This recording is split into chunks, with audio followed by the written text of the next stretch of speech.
Hello everyone. Now today we start next topic which is aromatic nucleophilic substitution. अभी तक जो हमने पढ़ा था पिछली जो वीडियो थी हमारी उसमें हम किसकी टब बात कर रहे थे एरोमेटिक इलेक्ट्रोफिलिक सब्स्टिट्यूशन। अब आपको भी पता होगा कि जो बेंजीन है वो मोस्टली रिएक्शन कौन सी देती है, इलेक्ट्रोफिलिक सब्स्टिट्यूशन रिएक्शन देती है। क्यों? क्योंकि बेंजीन जो होती है वो क्या है, ऑलरेडी इलेक्ट्रॉन रिच स्पीशीज है, क्योंकि उसके पास जो पाई बॉन्ड हैं वो किसकी फॉर्म में है, पाई इलेक्ट्रॉन क्लाउड की फॉर्म में है, यानी वो रिच ज़्यादा है। तो क्या न्यूक्लियोफाइल उस पर अटैक कर पाएगा? नहीं कर पाएगा। क्यों? क्योंकि न्यूक्लियोफाइल वहाँ पर अटैक करेगा कहाँ पे, जहाँ पे पॉजिटिव चार्ज ज़्यादा होगा। अब हमारी बेंजीन तो क्या है, इलेक्ट्रॉन रिच है, वहाँ तो नेगेटिव चार्ज है। तो बेंजीन पर न्यूक्लियर सब्स्टिट्यूशन रिएक्शन तो करना तो थोड़ा सा क्या है, डिफ़िकल्ट है। तो उसी से रिलेटेड आज हम कुछ क्वेश्चन भी करेंगे और कुछ कॉन्सेप्ट भी करेंगे। ओके, देखते हैं, लेट्स स्टार्ट। सबसे पहला क्वेश्चन है हमारा कि जो 2014 में आया हुआ है कि why aromatic nucleophilic substitution reaction are not typical of aromatic system. कि भाई जो एरोमेटिक न्यूक्लियोफिलिक सब्स्टिट्यूशन रिएक्शन है वो जनरल टिपिकल क्यों नहीं है। ठीक है, जैसे कि इलेक्ट्रो सब्स्टिट्यूशन रिएक्शन है, तो उसी का आंसर हमने निकाला है। क्या देखिए, अब क्वेश्चन में हमने समझेंगे, आपको समझ में आ जाएगा। कहता है सबसे पहला point, the replacement of a hydrogen और a substituent on an aromatic ring by nucleophile is known as a aromatic nucleophilic substitution. जो बेंजीन रिंग होती है, बेंजीन रिंग पर क्या होता है, हाइड्रोजन लगा होता है। इस हाइड्रोजन को रिप्लेस करना किससे, किसी न्यूक्लियोफाइल से, उसको हम क्या बोलते हैं, न्यूक्लियोफिलिक सब्स्टिट्यूशन रिएक्शन है। The replacement of a hydrogen और ए सब्स्टिट्यूएंट, कोई सब्स्टिट्यूएंट भी हो सकता है जो लिविंग ग्रुप होगा, off on an aromatic ring by nucleophile is known as aromatic nucleophilic substitution. पहला पॉइंट क्लियर। ओके, सेकंड कहता है the reason for this unusual reactivity of aromatic compound is the presence of a lone pair of electron or a pi bond on a key atom of the living group।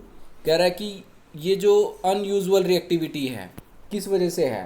कहता है कि जो benzene ring होता है सबसे पहला, उसके पास ही जो यहाँ पे पाई इलेक्ट्रॉन क्लाउड होते हैं इस तरह से, उनमें क्या होते हैं, इलेक्ट्रॉन होते हैं, उनमें क्या होते हैं, इलेक्ट्रॉन होते हैं, जिसकी वजह से न्यूक्लियोफाइल थोड़ा सा अनयूजुअल रिएक्टिविटी दिखाता है। या फिर जो आपके पास क्या होता है, जो उसके ऊपर लिविंग ग्रुप लगा होता है, जैसे कि यहाँ पर कोई भी लिविंग ग्रुप लगा दिया है हमने, कोई भी, जैसे कुछ भी हो सकता है, तो उसके पास क्या होते हैं, लोन पेयर होते हैं, उसके पास क्या होता है, लोन पेयर होते हैं। तो लोन पेयर क्या कर रहे हैं, रेजोनेंस में इन्वॉल्वमेंट रखते हैं। ठीक है, जिसकी वजह से यहाँ पर पार्शियल डबल बॉन्ड करैक्टर आ जाता है, जैसे कि आप यहाँ मैकेनिज्म भी देख रहे होंगे ये वाला। ठीक है, इस तरह का ये चीज़। द रीज़न, ये पहले सेकंड पॉइंट क्लियर हुआ नहीं हुआ, तो यही है, the reason for this unusual reactivity of aromatic compound is the presence of a lone pair of electron और a pi bond on key atom और of the leaving group. Third point क्या कहता है कि as the result of relocation नहीं है यहाँ पे, सॉरी, डीलोकेशन है, डीलोकलाइज। ठीक है, थोड़ा टाइपिंग मिस्टेक है। As a result of delocation of lone pair of electron with pi electron of aromatic ring there is a partially double bond character between the carbon of the ring and the key atom. तो इस तरह से आप देख रहे होंगे कि यहाँ पर पार्शल डबल बॉन्ड करेक्टर आ चुका है। तो thus key atom become formally bonded to an aromatic ring and can not be replaced easily. इस वजह से जो एरोमेटिक रिंग पे जो अगर हमें न्यूक्लियोफाइल लगाना है वो हमारे लिए इजली नहीं होता। दो रीज़न बताए मैंने आपको, एक तो उसके बाद पाई बॉन्ड होता है, ठीक है, जिसकी वजह से पाई इलेक्ट्रॉन की वजह से वो रिच होता है, वो नहीं कर पाता। दूसरा, अगर कोई लिविंग ग्रुप है उसके पास लोन पेयर है तो रेजोनेंस के साथ वो partial double bond character achieve कर लेता है। तो इस वजह से वो आपने चारों बॉन्ड लिखने हैं, चारों पॉइंट बनाने हैं और इसको आप अपने अच्छे से एक्सप्लेन करना है। अनदर फैक्टर और भी क्या हो सकता है for low reactivity is the nucleophilic character of aromatic ring, जो मैं भी आपको बता चुका हूँ, because of the presence of a electron cloud above and below the plane of the aromatic ring. This shield, वो क्या करेंगे, न्यूक्लियोफाइल को आने से रोकेंगे। ठीक है, क्योंकि शील्ड यहाँ काम कर रहे हैं। This shield the ring carbon from the attack of nucleophile.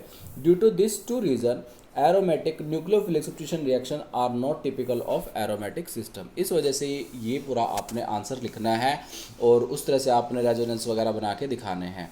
न इसी में ही है हमारा कि फिर अगर हमने बेंजीन रिंग को उस पर न्यूक्लियोफाइल लगाना है तो फिर क्या करें, कैसे हम न्यूक्लियो सब्स्टिट्यूशन रिएक्शन कर सकते हैं। तो यही है कि how do aromatic nucleophilic substitution reaction take place. सबसे पहली बात, अगर आप सिंपल बेंजीन पे करोगे तो नहीं जाएगा, तो आपको या तो नॉर्मली क्या देनी पड़ेगी, हाईली ड्रास्टिक कंडीशन अप्लाई करनी पड़ेगी, टेम्परेचर बढ़ाना पड़ेगा, प्रेशर बढ़ाना पड़ेगा, जब जाके आप उस पर न्यूक्लियोफाइल लगा सकते हो, अदरवाइज नहीं लगा सकते। सबसे पहला पॉइंट यही है, अंडर ड्रास्टिक कंडीशन यानी high temperature and high pressure. या दूसरा क्या है, इन द प्रेजेंस और एब्सेंस ऑफ कैटलिस्ट, या कोई कैटलिस्ट आप ऐसा लोगे या फिर कैटलिस्ट ऐसा डाल लोगे जो न्यूक्लियो सब्स्टिट्यूशन रिएक्शन करा सकता हो। तीसरा पॉइंट क्या है, प्रॉपरली सब्स्टिट्यूटेड एरोमेटिक कंपाउंड, या फिर आपका कोई कंपाउंड कैसा हो जिस पर कोई -R ग्रुप लगा हो या -I ग्रुप लगा हो, ठीक है, जैसे NO2 लगा हो, मतलब जो क्या करे कि बेंजीन रिंग को क्या कर दे, इलेक्ट्रो डेफिशिएंट लगा दे। और कहाँ पे, उसके ऑर्थो एंड पैरा पोजीशन पे रिस्पेक्ट में।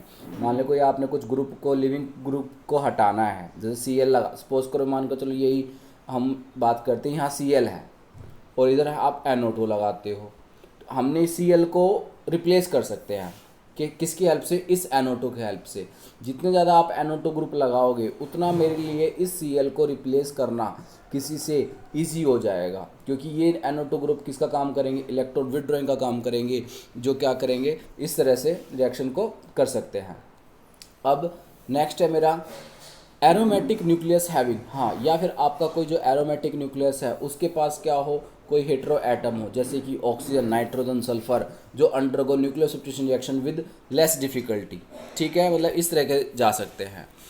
नेक्स्ट क्वेश्चन क्या कहता है कि -R और -I जो है एक्टिवेटिंग ऑफ ग्रुप क्या करेंगे, ये mainly aromatic nuclear substitution, this group the decrease electron density on aromatic ring and activate it for nucleophilic substitution reaction। जो भी मैंने आपको इस पॉइंट का अफेक्ट समझाया था तो वही पॉइंट है यहाँ पर, ठीक है। तो इस तरह से हम एरोमेटिक न्यूक्लियो सब्स्टिट्यूशन रिएक्शन कर सकते हैं बेंजीन रिंग पर। Temperature, pressure, absence, presence, R group या -R ग्रुप लगा के, इस तरह से। जैसे कि आपके पास एक क्वेश्चन है, अगर आप क्लोरोबेंजीन को न्यूक्लियोफिलिक डालना चाहते हो, कोई न्यूक्लियो सब्स्टिट्यूशन रिएक्शन कराना चाहते हो, तो न्यूक्लियोफाइल इस क्लोरीन को इजी से नहीं निकालेगा। क्यों नहीं निकालेगा, कई रीज़न है। सबसे पहली बात तो जो ये क्लोरीन ग्रुप लगा हुआ है इसके पास क्या है, लोन पेयर है। तो लोन पेयर क्या करेगा, पार्शियल डबल बॉन्ड करैक्टर बना लेगा, तो इस डबल बॉन्ड को ब्रेक करना इसके लिए डिफ़िकल्ट हो जाएगा। हाँ, अगर ये CH3Cl होता तो ये यहाँ पर कोई इस तरह का resonance partial double bond character नहीं बनाता, तो जिस वजह से यहाँ पर न्यूक्लियो सब्स्टिट्यूशन रिएक्शन एलिफेटिक के अंदर इजी से हो जाती, बट एरोमेटिक के अंदर नहीं होगी due to partial double bond character की वजह से। अब हमने दोबारा फिर क्लोरोबेंजीन ही लिया है, बट क्लोरोबेंजीन के साथ अब हमने यहाँ पे देखा होगा आपने ड्रास्टिक कंडीशन लगा दी है, ठीक है। Aqueous 300 degree Celsius 200 atmosphere pressure डाला, तब जाके हमारा फिनोल में कन्वर्ट हुआ है। या फिर हमने CU2O कोई कैटलिस्ट डाल दिया, ठीक है, या फिर CuCN pyridine 200 डिग्री सेल्सियस, मतलब एक तरह से आपको स्पेशल कंडीशन देनी पड़ेगी, तब जाके क्लोरोबेंजीन जो होगा अंडरगो न्यूक्लियोफिलिक सब्स्टिट्यूशन रिएक्शन के अंडर जाएगा। Clear, okay. कोई प्रॉब्लम हो तो कमेंट बॉक्स में ज़रूर बताना, और अगर सही लग रही हो वीडियो तो लाइक करना ना भूलना, तो वीडियो को लाइक करना ज़रूर, ठीक है। नेक्स्ट क्वेश्चन आपके लिए कहता है कि prove and one evidence in favour of unimolecular mechanism for aromatic nucleo substitution reaction. आपने क्या करना है, एक कोई ना कोई एविडेंस देना है जो aromatic nucleophilic substitution reaction show करता हो। ये क्वेश्चन भी आपका 2014 में आया हुआ है। कहता है कि सबसे पहला पॉइंट बताता है कि जो एरोमेटिक यूनिमोलिकुलर जो है आपका रिएक्शन है वो बहुत ही रेयर है। These are mainly given by aromatic diazonium salt. जो मेनली इस टाइप की जो रिएक्शन है एरोमेटिक न्यूक्लियो सब्स्टिट्यूशन रिएक्शन है, मेनली वो डायजोनियम सॉल्ट के थ्रू ज़्यादा देखी गई है। क्यों? क्योंकि एराइल कैटायन जो होता है वो हाईली अनस्टेबल होता है, but nitrogen is highly stable होता है, ठीक है। This makes the generation of aryl cation very easily.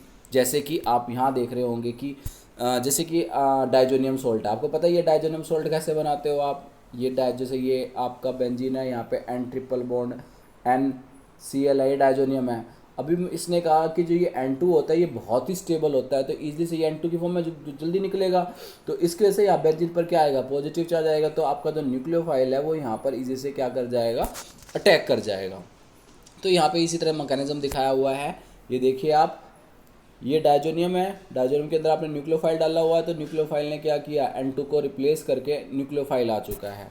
तो ये आपका इस तरह से है मैकेनिज्म। स्टेप फर्स्ट में क्या होता है, सबसे पहले स्लो स्टेप, ठीक है। स्लो स्टेप में क्या हुआ, आपका SN1 फॉर्मेशन यानी कार्बोटैन बना, और दूसरा स्टेप में क्या हुआ, न्यूक्लियोफाइल का अटैक हुआ। यही तो होता है SN1 मैकेनिज्म में। तो हमने यहाँ पर भी यही हमने यूनिमोलिकुलर मैकेनिज्म देना था एक तरह से। तो इस तरह का आप इस तरह का ये जो है मैकेनिज्म डाइजोनियम सॉल्ट का वो आप दे सकते हो, ठीक है। इसके अगर आप एविडेंस में कुछ बातें बताओगे तो वो भी अच्छी बात है। जैसे कि यहाँ पर देख रखा है हमने, कहता है दिस रिएक्शन इज रेट जो है इसका first order in diazonium salt है। The reaction rate is first order in diazoनियम salt and independent of the nature and concentration of the nucleophile present। जैसे कि आप SN1 में देखते हो, SN1 क्या है, यूनिमोलिकुलर है। यूनिमोलिकुलर किस पर डिपेंड करता है, ओनली जो आपका कार्बोटैन बनता है उसी पर डिपेंड करता है। सेकंड पॉइंट क्या कहता है, द फर्स्ट स्टेप जो होता है रिवर्सिबल होता है, reversible cleavage of carbon nitrogen bond and has been established by the observation when aromatic जो हमने क्या किया, अब डाइजोनियम को ना उससे क्या कर दिया हमने, जो नाइट्रोजन है उसको रिवर्स कर दिया। रिवर्स का मतलब क्या है, जैसे कि मैं अभी आपको दिखाता हूँ। हाँ, तो अभी हम एक बात कर रहे थे कि इसको कैसे मतलब रिप्लेस कि अगर सपोज करो मैंने नाइट्रोजन ये 15 का लिया है, मैंने ये जो नाइट्रोजन है ये 15 का ले लिया, ठीक है। तो अगली बार जब रिवर्सिबल रिएक्शन कह रहा है, ये वाले, हाँ ये वाला आपने स्टेप देखा रिवर्सिबल है। अगर ये नाइट्रोजन 15 का है, ठीक है, तो इधर भी नाइट्रोजन जो है N ये 15 का आ गया। तो अगली बार दोबारा से देखा जाए तो ये नाइट्रोजन इस वाले से भी तो ज्वाइन कर सकता है ये एरोमेटिक। तो इस वजह से ये कहता है कि ये जो रिएक्शन देखी गई है ये रिवर्सिबल है और इस तरह से आइसोटोपिकली देखी गई है। क्लियर हो गया अब तो आपको ये समझ में।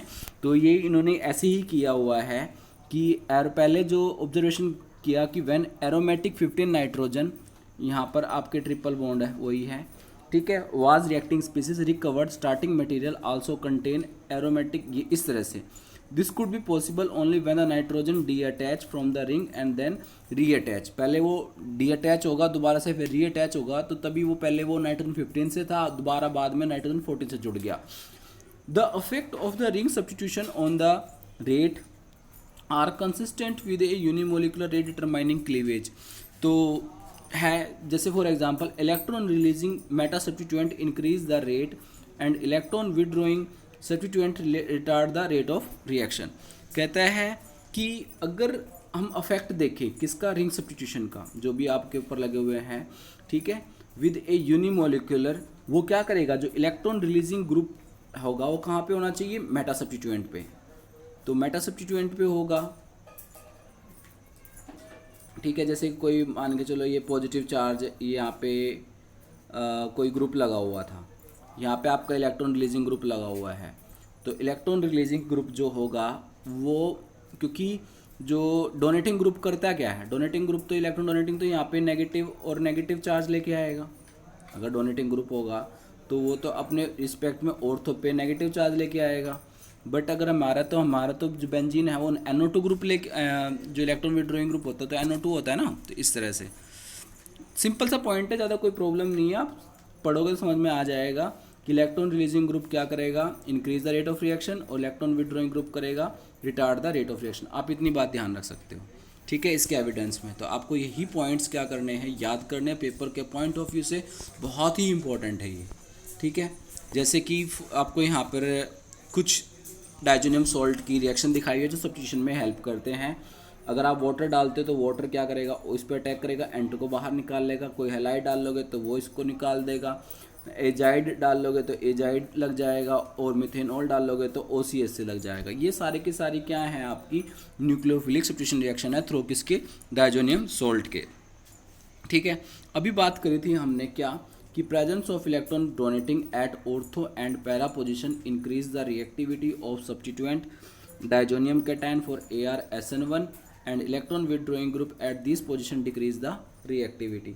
अगर यहाँ पर सपोज करो, देखो अगर हमने क्या कहा है, एट ऑर्थो पे इलेक्ट्रॉन डोनेटिंग ग्रुप लगा दिया ऑर्थो पैरा पे, तो ये क्या करेंगे, इस पॉजिटिव चार्ज को क्या करेंगे, स्टेबलाइज करेंगे।